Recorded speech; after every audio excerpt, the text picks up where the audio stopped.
नमस्कार। आपकी बात के यूट्यूब चैनल पर आपका स्वागत है। मैं हूं विभाकर। जैसा कि मैंने आपसे वायदा किया था कि आज के एपिसोड में मैं गुजरात विधानसभा चुनाव से जुड़ी हुई कुछ बातें करूंगा। उन बातों को शुरू करने से पहले मैं आपको याद दिला दूं कि सोमवार 5 दिसंबर को दूसरे चरण में के लिए 93 सीटों पर वोट डाले जाएंगे। 1 दिसंबर को 89 सीटों पर वोट डाले जा चुके हैं पहले चरण में, और 8 दिसंबर को सभी 182 सीटों के नतीजे आ जाएंगे। जीत का सेहरा किसके माथे बनता है ये सब किसी को पता चल जाएगा 8 तारीख को, और कुछ आभास उसका सोमवार को जैसे ही दूसरे चरण का मतदान थमेगा उसके कुछ घंटों के बाद कई मीडिया हाउस के द्वारा जो एग्ज़िट पोल किए जा रहे हैं उससे अंदाज़ा लग जाएगा। लेकिन नतीजा जो कोई भी हो, जैसा भी आए, क्या असर होगा इन तीन पार्टियों के ऊपर में, बीजेपी, कांग्रेस और आम आदमी पार्टी की ऊपर में, साथ ही किस तरीके से ये नतीजे राष्ट्रीय राजनीति को प्रभावित करेंगे, विशेषकर 2023 में होने वाले कई विधानसभा के लिए होने वाले चुनाव कर, और साथ ही 2024 में जो लोकसभा का चुनाव होने वाला है उसके पहले विपक्ष के समीकरण पे और बाकी दलों की रणनीति राजनीति पर। तो शुरुआत अगर करते हैं बीजेपी को लेकर, जैसा कि कई लोगों का ये मानना है, आलोचक भी जो हैं, घोर विरोधी भी हैं, वो सारे के सारे भी इस बात को मानते हैं, हालांकि खुल के कहने से कतराते हैं, संकोचाते हैं। स्वाभाविक सी बात है कि ये कह पाना कि जिसका वो विरोध करते हैं, हमेशा विरोध करते हैं, वो एक बार फिर सत्ता पे काबिज होने के कगार पर है। मानने में थोड़ी सी संकोचाहट होती है, लेकिन अगर वो ऐसा हो जाता है, जीत का सेहरा अगर उनके माथे बंध जाता है, तो इसका मायने क्या है? पहला तो स्वाभाविक सी बात है कि गुजरात के सरजमीन पे ये एक तरीके से साबित हो जाएगा कि बीजेपी ही नंबर 1 की पार्टी है, लगातार 7वीं बार जीत के आ रही है। 7 बार की एंटी इनकम्बेंसी के बावजूद, इतने ज़्यादा विरोध करने के बावजूद, सभी पार्टियों के लामबंद हो जाने के बावजूद बीजेपी लगातार वहाँ पे जीत के आ रही है। तो जीत का श्रेय बीजेपी के ऊपर जाता है, लेकिन सेहरा प्रधानमंत्री नरेंद्र मोदी के माथे पर डाला जाएगा स्वाभाविक तौर पे। वो इसलिए नहीं कि वो देश के प्रधानमंत्री हैं, वो इसलिए नहीं कि वो बीजेपी के कद्दावर नेता हैं, नंबर 1 नेता हैं, वो इसलिए कि बतौर मुख्यमंत्री उन्होंने गुजरात में जिस तरीके के विकास का मॉडल तैयार किया, जिस तरीके के सामाजिक समरसता का उन्होंने स्थापन किया, और उसके बाद बतौर प्रधानमंत्री उन्होंने देश की राजनीति को, देश की अर्थव्यवस्था को, देश की सामाजिक जो समृद्धि की जहाँ तक बात होती है, गरीब तबकों का जिस तरीके से, सभी तबकों का उन्होंने जिस तरीके से ध्यान रखा और जिसके बारे में वो बात करते रहे चुनाव में, वो सारे के सारी चीज़ों पर जनता की मुहर लगेगी। इसके पहले उत्तर प्रदेश के चुनाव में भी वो मुहर लग चुकी है, उत्तराखंड के चुनाव में मुहर लग चुकी है, जहाँ पे वो सत्ता में थी, बीजेपी सत्ता में थी, और दोबारा उन्होंने वहाँ पे सत्ता हासिल की। गोवा में उन्होंने इस तरीके से हासिल की। ये सारे के सारे ये इस साल और पिछले साल के चुनाव की मैं बात कर रहा हूँ। तो जीत का सेहरा उनके माथे पे आएगा, हौसले बुलंद होंगे पार्टी के कार्यकर्ताओं के, पार्टी के समर्थकों के। राज्यों में जो जहाँ पे चुनाव होने वाले हैं अगले साल, उन चुनाव में जो सरकारें हैं उसमें जो काबिज लोग हैं उनके भीतर एक आत्मविश्वास आएगा कि हाँ, हम बेहतर प्रदर्शन कर सकते हैं।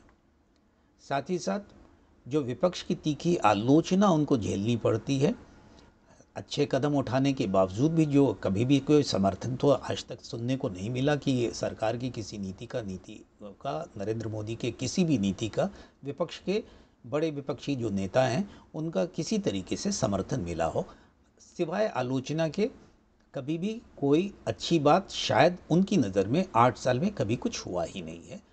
तो उसके नज़रिए, उस हिसाब से ये एक करारा जवाब होगा जनता की तरफ से कि जो उनकी जीत का उनको जीत दिलाने का अर्थ ये होता है कि नरेंद्र मोदी की नीतियों का जनता समर्थन करती है और जनता जिन नीतियों के मुहर लगाती है, जिस पार्टी के कार्यक्रम को वो अपना समर्थन देती है, लोकतंत्र में वो ही सबसे बड़ी एक सर्टिफिकेट होता है। उससे बड़ी कोई बात होती नहीं है।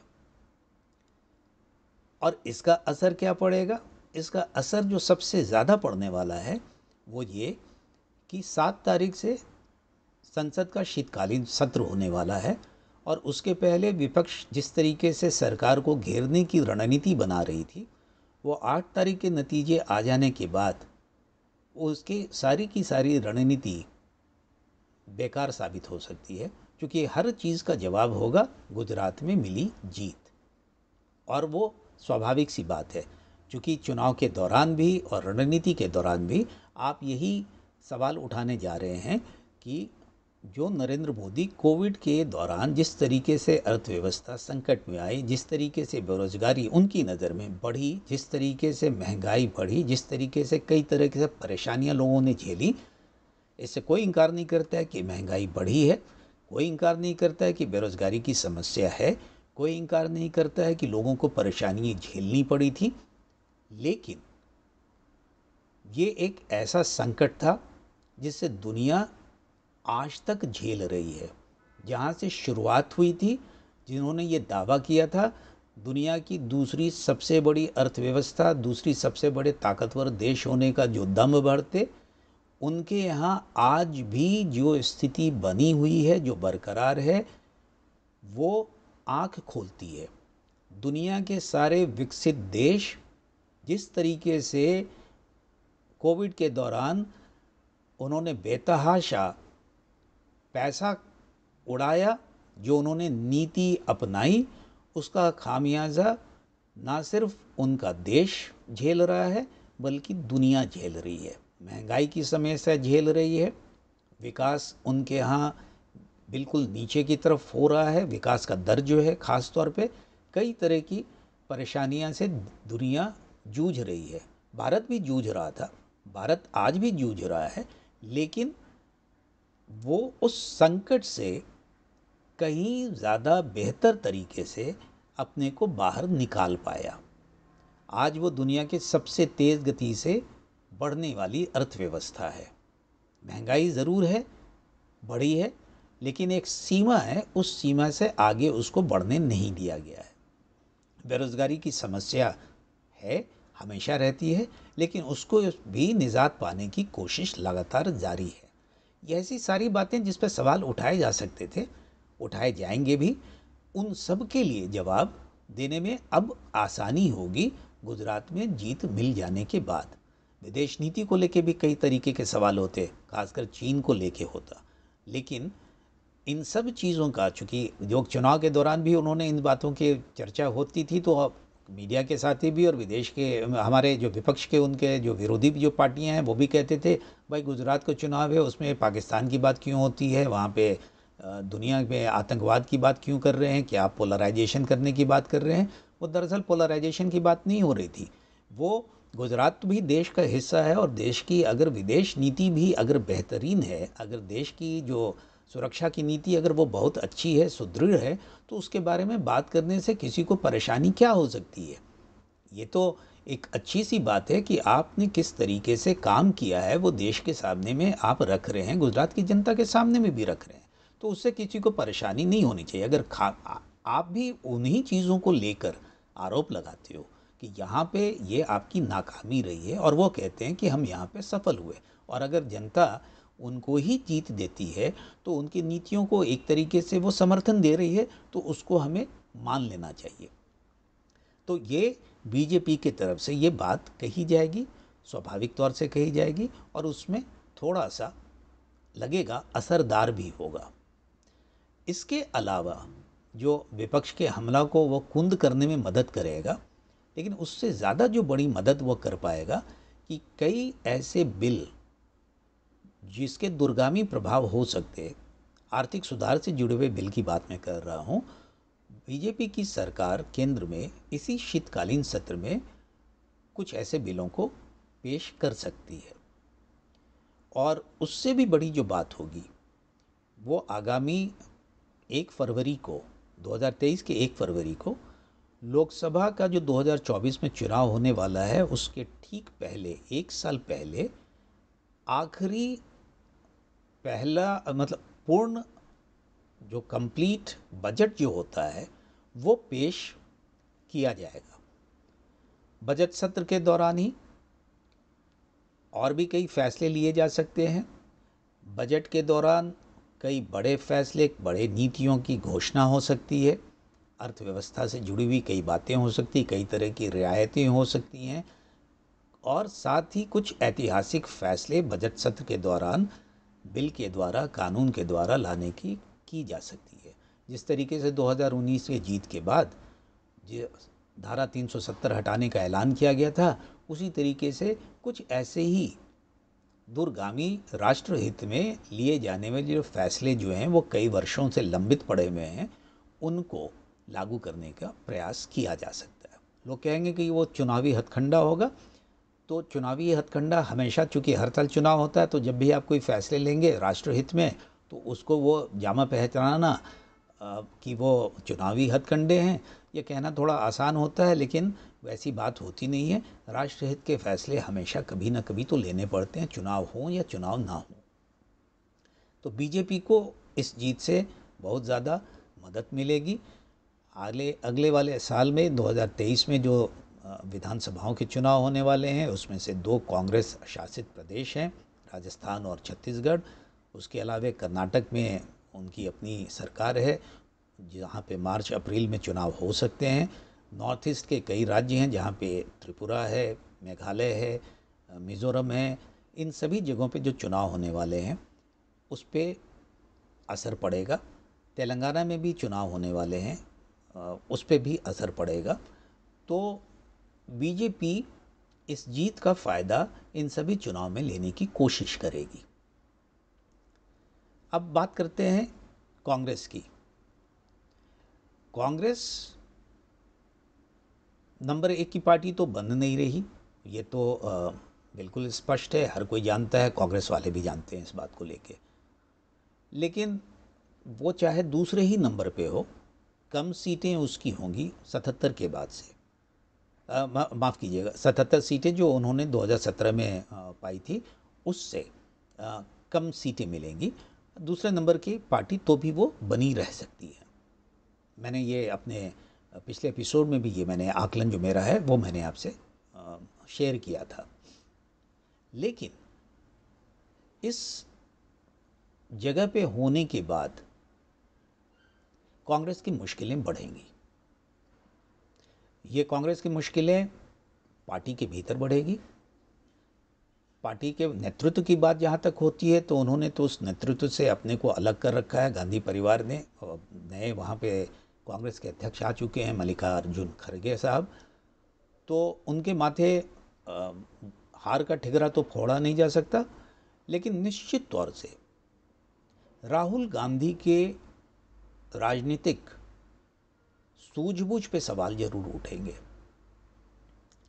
सवाल इसलिए भी उठेंगे कि 2017 में जहाँ पे आपने कमान संभाली थी प्रचार की, कांग्रेस की चुनौती की, और आपने उसमें एक आगे बढ़े थे, 77 सीट लेकर आए थे, बहुत अच्छा प्रदर्शन किया था। विपक्ष, मजबूत विपक्ष बनने की ज़रूरत थी आपको वहाँ पे।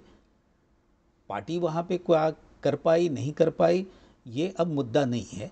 सबसे बड़ा मुद्दा ये है कि आप इस चुनाव में जो 2022 का जो गुजरात विधानसभा का चुनाव था, आप उससे बिल्कुल अपने आप को अलग करके रखे। आप पूरे देश में घूम घूम कर कहते हैं, शिकायत करते हैं, आलोचना करते हैं गुजरात के विकास मॉडल को लेके, प्रधानमंत्री नरेंद्र मोदी के अर्थ नीति को लेके। उनकी जितनी भी नीतियाँ होती आप उसकी सिर्फ आलोचना करते। कभी आपके मुंह से किसी भी नीति को समर्थन करते हुए मैंने पाया नहीं, किसी ने नहीं पाया। सब कुछ गलत ही हो रहा है। आप उस गुजरात मॉडल के बारे में पूरी दुनिया में चर्चा करवाते, शिकायत करवाते। आपके पैरोकार जो विदेशों में भी बैठे हुए हैं वो भी इस तरीके की बातें करते। लेकिन अगर गुजरात का विकास का मॉडल, नरेंद्र मोदी का मॉडल अगर इतना ही खराब है और इसका बहुत ही खराब असर अगर कहीं पड़ा होगा तो गुजरात में पड़ा होगा, तो सबसे ज़्यादा समर्थन तो आपको गुजरात के लोगों से मिलता।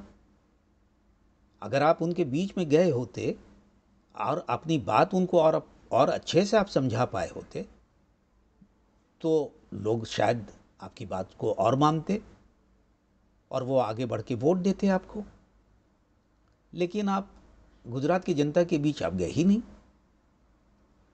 तो किस विकास मॉडल की बात आप जो खिलाफत करते हैं, आप अगर वहीं पे जाके आप उसके बारे में इतना बड़ा अगर दुष्प्रभाव उसका है, वो इतनी खराब नीतियां अगर हैं, तो जहाँ पे वो नीति लागू हुई वहाँ पे आप बात नहीं कर रहे।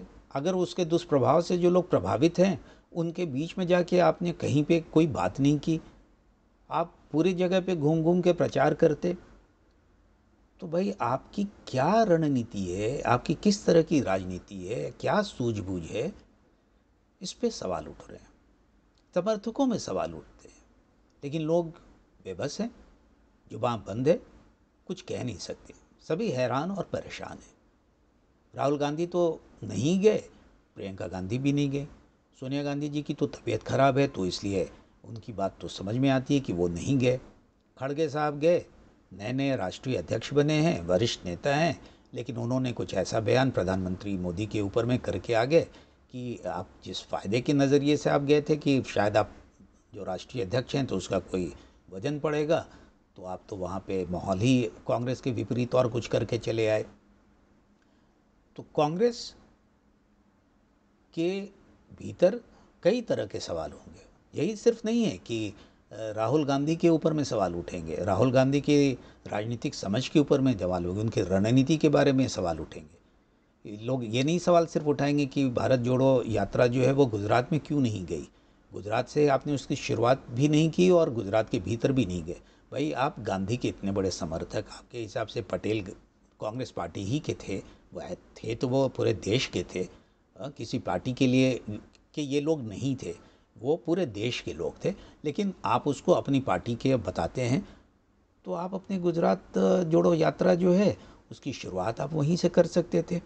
आप ये कहते हैं कि आप जोड़ना चाहते हैं कि चूँकि समाज में एक टूटन है और वो इसलिए कि वो राष्ट्रीय स्वयंसेवक संघ और भारतीय जनता पार्टी की इस तरह की राजनीति है, उनकी ऐसी सोच है और गुजरात उसकी लेबोरेटरी है, और उसका असर आपके हिसाब से गुजरात में सबसे ज़्यादा देखने को मिलता है।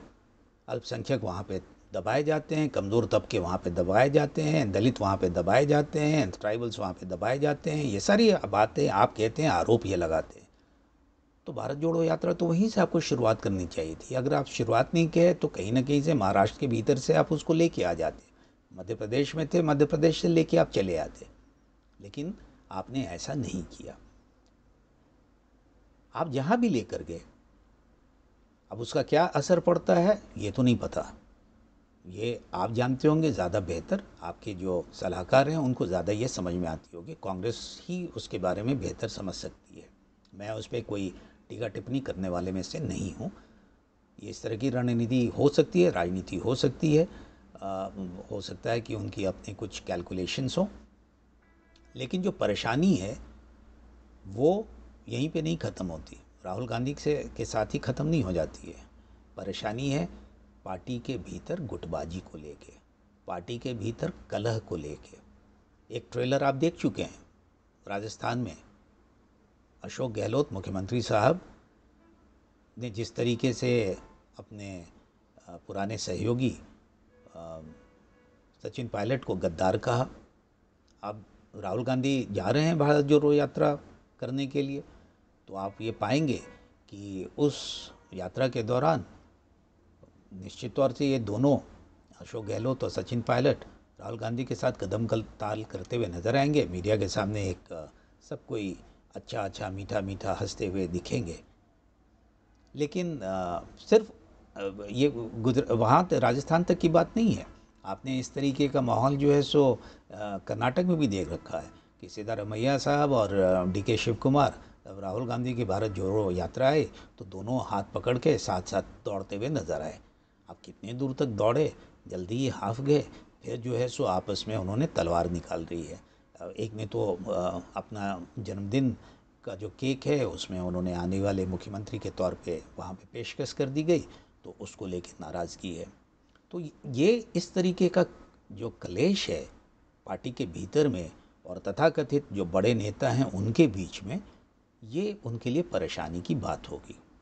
और साथ ही बात ये होगी कि कांग्रेस के इस हार के बाद राष्ट्रीय राजनीति पे जो कांग्रेस की जो स्थिति होगी कि कई ऐसे जो दल हैं जो सोच रहे थे कि वो कांग्रेस के साथ मिलकर विपक्षी एकता का, सारे विपक्ष के लोग मिलके नरेंद्र मोदी का मुकाबला करेंगे 2024 के चुनाव में, तो वो उनके पैर जो कि कांग्रेस की तरफ बढ़ रहे थे, कुछ लोग उनके नेतृत्व में भी काम करने के लिए तैयार हो रहे थे, तो उनके कदम निश्चित तौर से ठिठकेंगे, रुकेंगे। वो सोचने पर विवश होंगे कि ये कदम उठाना उनके सेहत के लिए फ़ायदेमंद है या आत्मघाती कदम होने वाला है।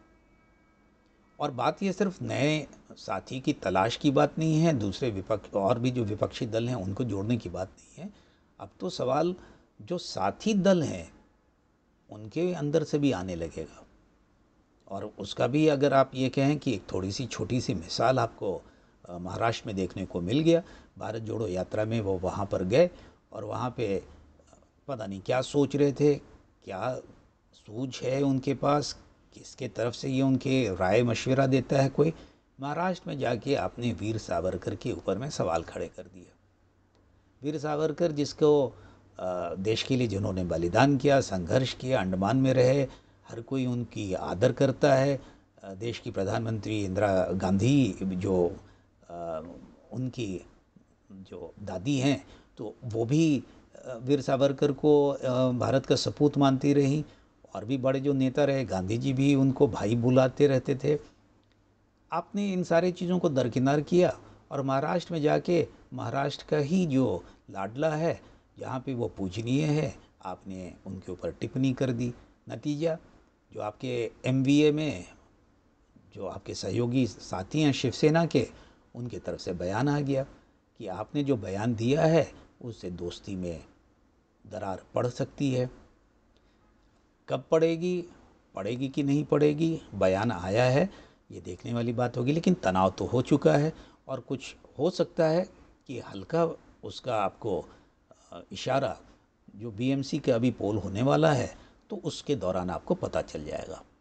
तो कांग्रेस की मुश्किलें बढ़ेंगी, निश्चित तौर से बढ़ेंगी। अब बची बात आम आदमी पार्टी की। अब आम आदमी पार्टी नंबर 1 की पार्टी तो नहीं बन रही। मेरा जो आकलन है उस आकलन के हिसाब से, और भी कई विशेषज्ञ भी इस बात की तरफ इशारा करते कि वो शायद दूसरे नंबर की भी पार्टी नहीं होगी, तीसरे नंबर की पार्टी होगी। लेकिन वो अगर तीसरे नंबर की भी पार्टी होती है तो वो हारी हुई पार्टी तभी मानी जाएगी अगर वो 10%, मैं ये कहूँ 6% से कम वोट अगर उसको आता है। लेकिन अगर वो 6% से ज़्यादा वोट पा जाती है और 2-3 सदस्य भी अगर उसके विधानसभा में आ जाते हैं, वैसे ज़रूरत 6% वोट की बात होती है, तो वो एक बड़ी पार्टी के तौर पे उभरेगी, राष्ट्रीय पार्टी के तौर पे। कैसे? तो जैसा कि आप जानते हैं कि दिल्ली में और पंजाब में वो सत्ता में काबिज है और यहाँ के राज्य की जो रिकॉग्नाइज्ड पॉलिटिकल पार्टी होती है, इलेक्शन कमीशन जो मान्यता प्रदान करती है, तो वो उसको मिला हुआ है। तो 2 राज्यों में वो पहले तो दिल्ली में थी, पंजाब में इस साल जो शुरुआत में चुनाव हुआ तो उसमें वो हो गई, उसको वो मान्यता मिल गई।